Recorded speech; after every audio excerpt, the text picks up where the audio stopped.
Syederalun Profesor Seismologi dan pakar patahan di Universitas Tsukuba Jepang, Yagi Yoji, memprediksikan kawasan Timur Tengah akan kembali diguncang gempa bumi besar pada Rabu 8 Februari 2023. Hal itu disampaikan Yoji melalui wawancara dengan media lokal Jepang NHK News setelah gempa berkekuatan magnitudo 7,8 menghantam Turki dan Suriah pada awal pekan ini.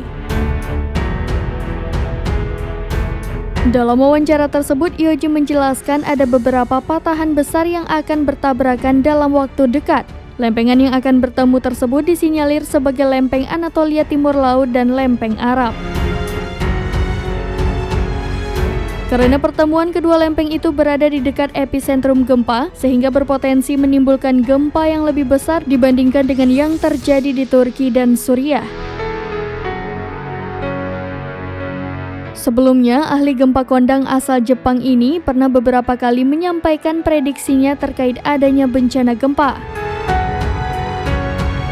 Seperti di tahun 1939, ia pernah memproyeksi apabila kawasan Erzincan Timur akan diguncang gempa berkekuatan magnitudo 7,8. Setelah prediksi dilontarkan, gempa tersebut terjadi dan menewaskan lebih dari 30.000 orang.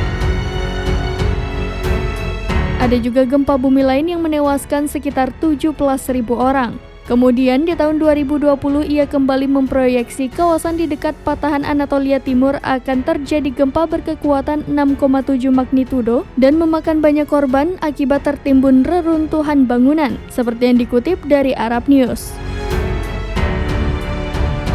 Belum dapat dipastikan secara detail kapan gempa besar yang diprediksi Yagi Yoji akan terjadi. Namun dengan prediksi tersebut, masyarakat didorong untuk tetap waspada.